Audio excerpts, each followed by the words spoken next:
wabarakatuh. Waalaikumsalam.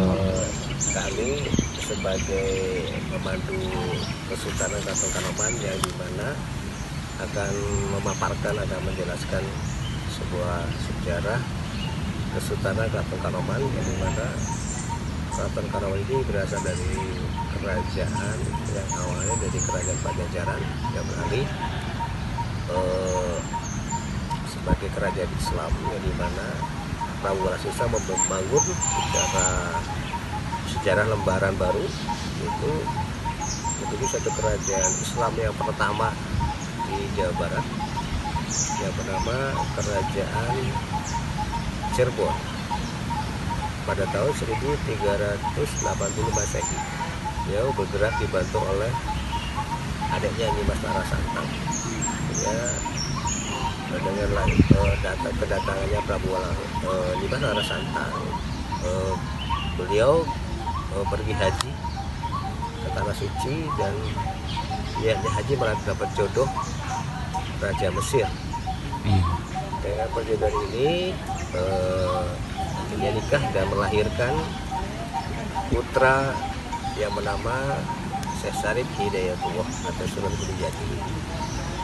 Dengan dewasanya Syekh Syarif Hidayatullah dan sepuhnya Prabu Walasungsa, estafet kepemimpinan dilanjut kepada Sunan Gunung Jati pada abad ke-15. Artinya pergerakan. Kenapa bisa sampai adanya vaksin agama? Jadi Syekh Syarif Hidayatullah itu merencanakan di mana umat yang ada di Cirebon ini bersatu dan bertoleransi, tidak ada permasalahan agama, semuanya ini agama yang ada saat itu adalah agama Islam, Hindu dan Buddha. Kristen belum ada abad ke-15 itu. Akhirnya gimana supaya bersatu? Syekh Syarif itu membuat suatu kereta yang memerintahkan cucunya Pangeran Losari untuk mendirikan membuat suatu kereta dengan 3 unsur agama. Berarti itu gabungannya? Gabungan Paksi, Naga, Iwan. Paksi itu burung sebagai simbol agama Islam. Makanya masyarakat Indonesia mayoritas beragama Islam saat ini, makanya lambangnya burung Garuda. Itu sudah ada sejak dulu sebelum ada burung Garuda itu. Dan naga, Paksi, naga ini adalah simbol agama Buddha. Dan liman, belalainya gajah, itu simbol agama Hindu. Makanya 3 unsur agama itu disatukan oleh Syekh Syarif Hidayatullah selama agama-agama lain tidak memerangi Islam. Islam pun merangkulnya dan melindunginya.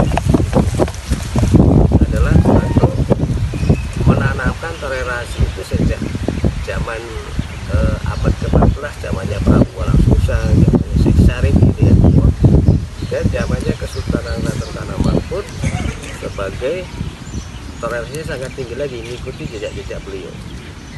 Tapi itu katanya kereta itu pada masa itu hidup atau gimana? Apanya?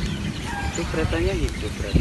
Ya, kereta itu kan dibikin oleh orang yang bahannya dari kayu sawo kecik dan dari plat besi, plat baja, ditarik oleh 6 ekor kerbau bule. Artinya kereta itu bukan untuk kendaraan sehari-hari, tapi untuk upacara. Ya, hidupnya karena ditarik sama kerbau. Itu. Terus itu apa sih? Sampai sekarang ini dipimpin oleh siapa?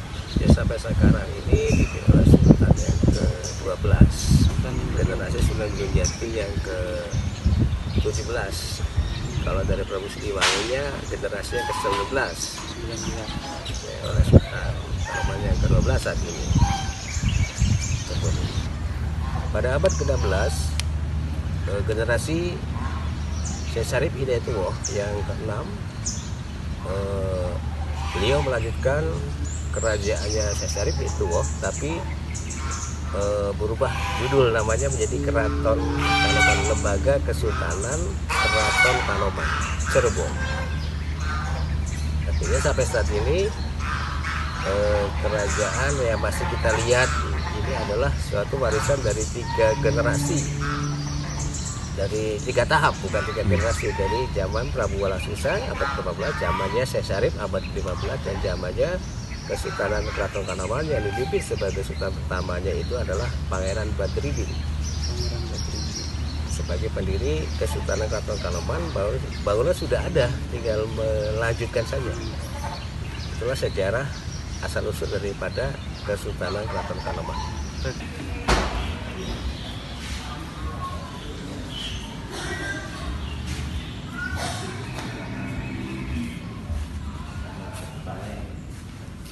Ini kalau kumpulan di sini. Pemerintahan zamannya Prabu Walasusang. Tapi kalau makam berarti di mana? Makam di Astana Gunung Jati Gunung Sempu. Oh, pemakamannya berarti di situ. Ya, keluarga raja.